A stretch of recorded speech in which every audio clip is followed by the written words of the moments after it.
From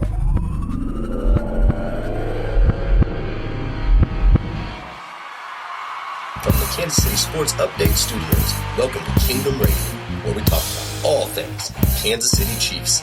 Brought to you by Arrowhead Update. Join Chris and Richard on iHeartRadio, Apple Podcasts, Google Podcasts, Spotify, Spreaker, Player FM, CastBox, and all third-party applications. Check us out on Facebook platforms such as Kansas City Sports Update and Arrowhead Update. And if you cannot find us there, Google or search Kingdom Radio and Kansas City Chiefs, and you will find us. Welcome to the Kingdom. Kingdom. How are we doing, Chiefs Kingdom? Welcome to KC Kingdom Radio. I'm your host, Richard Smith.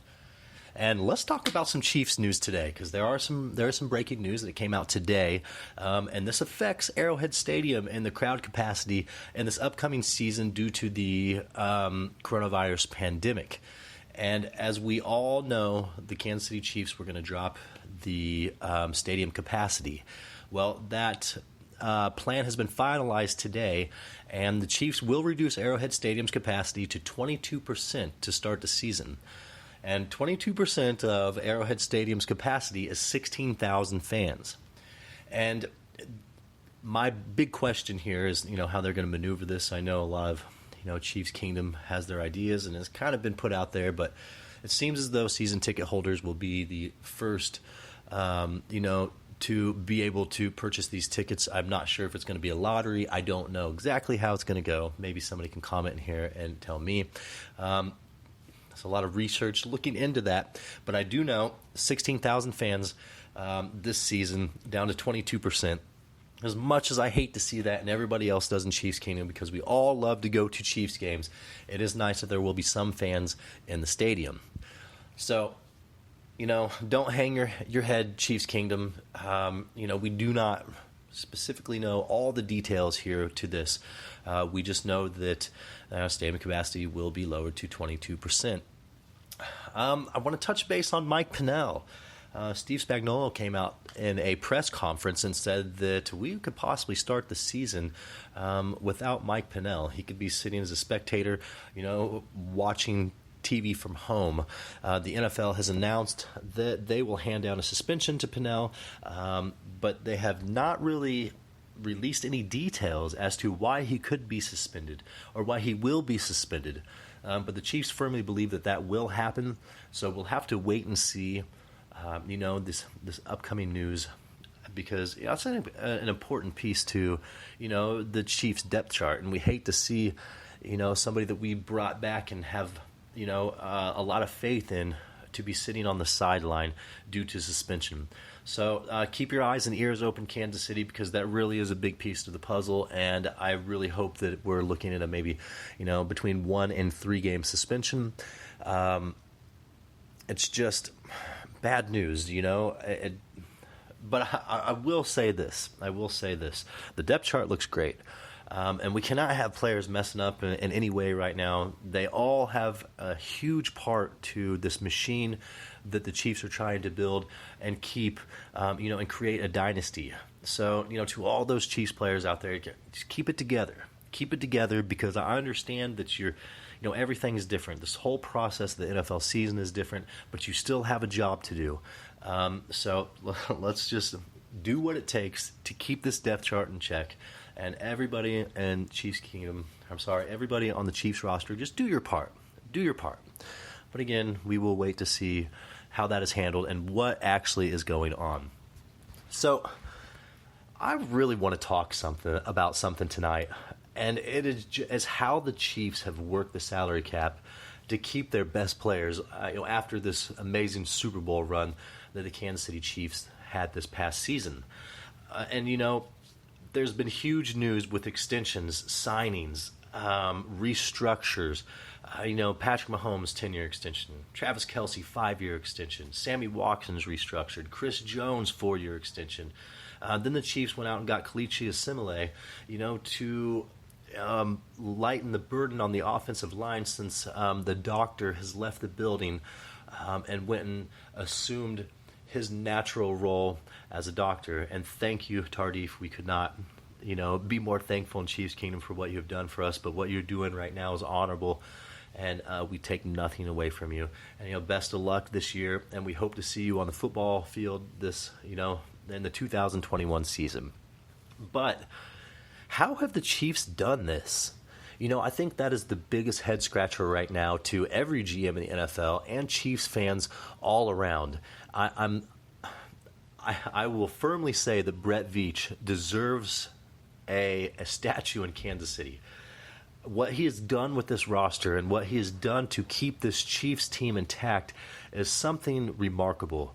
How he has worked the salary cap and worked the ways of business, to build this model that every other team in the NFL is looking up to is something special. To sign Patrick Mahomes to a 10-year deal and keep it team friendly, then turn around Travis Kelce, also Chris Jones, Sammy Watkins restructured. I mean, there's a number of them. These are just the key assets and the key roles to the Chiefs and the pieces that everyone in Chiefs Kingdom wanted to see stay. But I mean, when you bring back every single receiver in your receiving core after Super Bowl victory, that's a really tough scenario. That's hard to do. Then you bring back your running back. Damian Williams obviously chose to sit out. And he's still a Chief. He exercised, his option to opt out for the coronavirus, and that's okay. I respect that, but I will say this: next man up. That's where Clyde Edwards-Helaire comes in, and watch that man from day one. This is going to be a huge treat for Kansas City, and is just going to put an exclamation point on, the Legion of Zoom that Andy-Reid and Brett Veach and the entire Chiefs coaching staff, has created. I wish I could say I have the answers on how Brett Veach pulled this off, but I don't. Tell me, Chiefs Kingdom. I want to know this. Tell me. When was the last time you saw any NFL team pull off all the moves that the Chiefs have made this past offseason? I've never seen it in my life, ever. Every time a team wins a Super Bowl, they lose a key piece. Did the Chiefs? No. We lost players due to opting out. Kendall Fuller, I'm not really sure he was a critical piece. Now, he was, okay, look, he did make plays. He was a great cornerback, but he's replaceable. Travis Kelce isn't replaceable. Patrick Mahomes isn't replaceable. Sammy Watkins, at this point, is not replaceable for the Chiefs. Chris Jones cannot be replaced. What has been done here with this depth chart with the Kansas City Chiefs is unheard of. And that's why I really stand here dumbfounded as to the answers of how Brett Veach has pulled off these genius moves and kept Kansas City afloat. Because at one point the Chiefs had $177 in cap space. I mean, that right there, if that didn't make Chiefs Kingdom nervous, I really didn't know what would.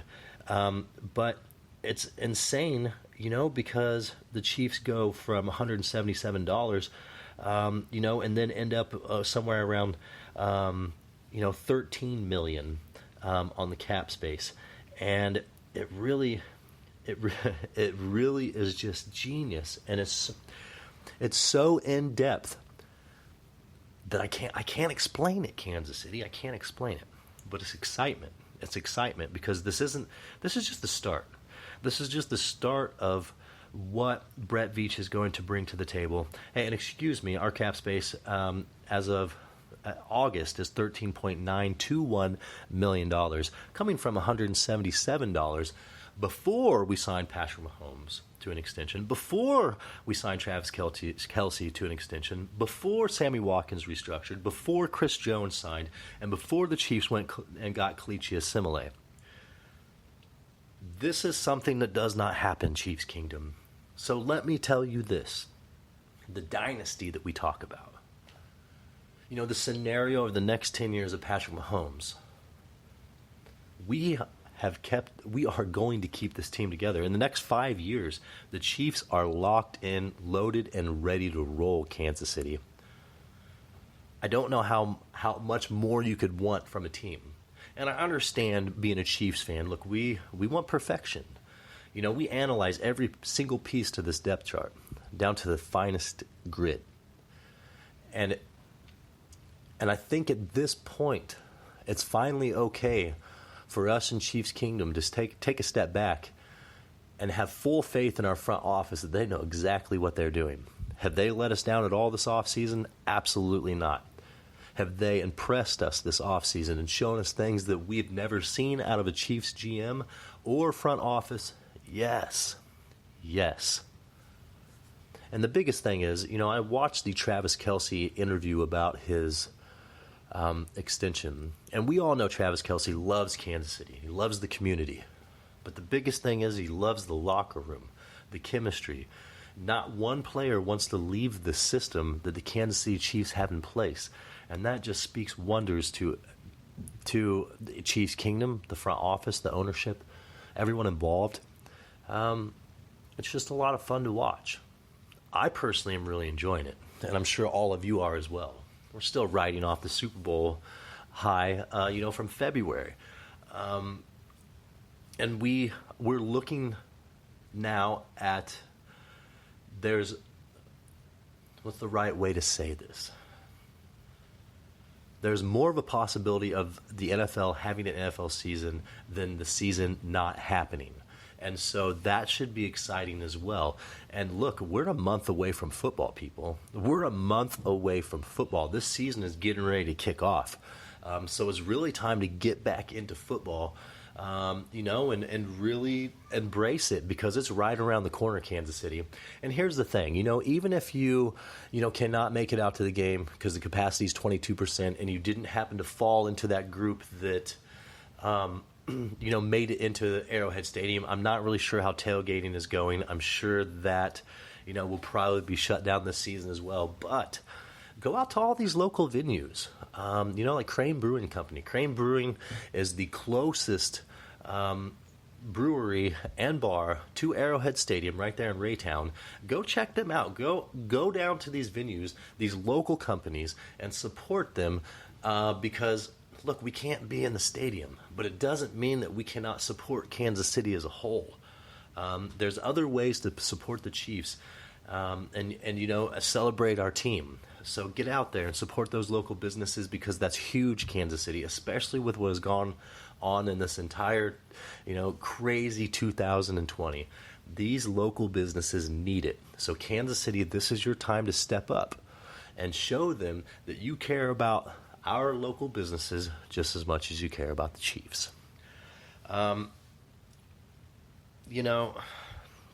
It's tough. I really haven't been doing a lot of podcasts lately because this is an odd year. And it's hard for me to get on and do these podcasts because, the excitement level is there, yes. But, in the same respect, it's tough to see the way football is headed this year in this direction. The coronavirus put his foot on the NFL and, all these major venues, concerts, things like that. And they've been taking a back burner.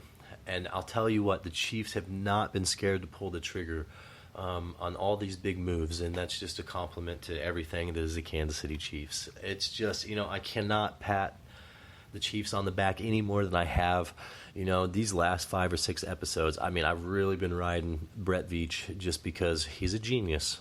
He's the best GM the Kansas City Chiefs have ever had, and I could say his name all day long. But like I said, football is right around the corner. All these extensions that have happened, hopefully we figure out what's going on with Mike Pennel, it's our cornerback. Sorry. I'm having a brain fart right now. But Brashad Brayland, we need to figure out what's going on Brayland as well, see what's going on with that legal situation, and really just get back to football. So the Chiefs are in training camp right now. Patrick Mahomes has his, workout regimen that he's going through, just like all the other Chiefs players. But now they're getting back on the field. They're getting around each other. There's not all these restrictions for them not to be able to practice. So I think the most interesting thing to look forward to here in this upcoming season is what is football going to be like without fans in the stands. You know what? Like limited capacity. But let's think about Arrowhead Stadium. Arrowhead Stadium is by far the most electric stadium in the world, and it's due to the fans. It's due to the fans. So that home field advantage is second to none, and it's something the Chiefs, you know, that the scales weigh hugely in the Chiefs' benefit when it comes to home field advantage. So how is that going to affect all teams when you can almost hear the drop of a dime? Now, don't get me wrong, you put 22,000 Chiefs fans in the same place, we're going to make some noise.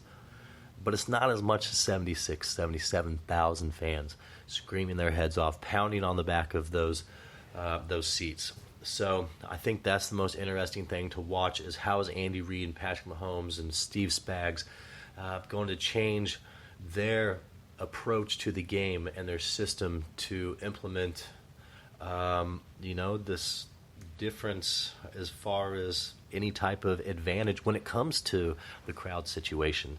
Because I think the Chiefs are going to thrive even more on the road.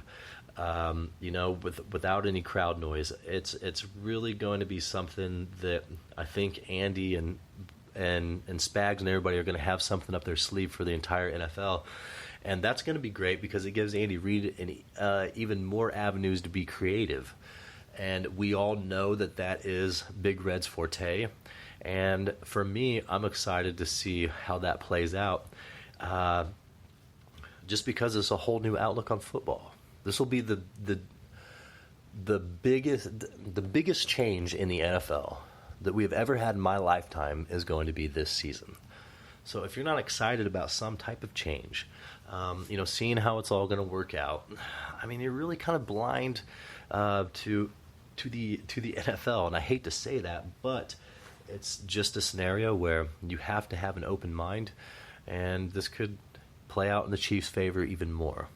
I really hate to see no fans in the stands, but I love to see how it's going to change the game, because it's going to, and everybody knows that. Everybody knows that. So, look, I just want to hop on here for a few and talk Chiefs because there was some news today. And, I mean, look, the Travis Kelce extension, I want to talk about that for a second because I didn't hop on to do a podcast right away when that was announced, but what a huge deal that is. All that man wanted to do is stay in Kansas City and be part of this community. And now he is, pretty much signed the rest of his career away to the Chiefs. 5-year extension. I mean, we're talking about a man who's, 31 years old. He's going to spend the rest of his career in Kansas City, and he deserves it. The man hasn't lost a step. 5 years isn't unreasonable. And do I think he's going to last all 5 years? Absolutely. Absolutely. This was a great signing for the Chiefs, and couldn't be a better scenario for Patrick Mahomes to keep that. Travis Kelce is just clutch, and you need that clutch tight end who's always open, to complement the amazing wide receiver core, and who's going to get Clyde Edwards-Helaire open in the flats just because of Travis Kelce's presence. So the fact that the Chiefs have locked him in for 5 more years is a bigger deal than we even understand. But, look, that's part of football. As fans, sometimes we don't see the whole story here. We get caught up in emotions, and our emotional standpoint gets in the way of business deals. And so it is a business, and it's just interesting to see how all of this has worked out.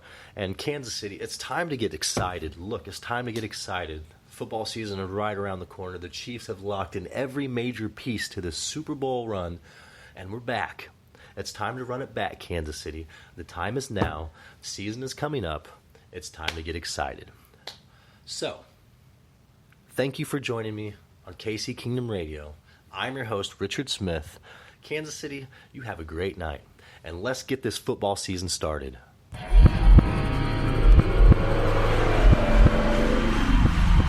Thank you for tuning in to Kingdom Radio, your go-to podcast for everything Kansas City Chiefs.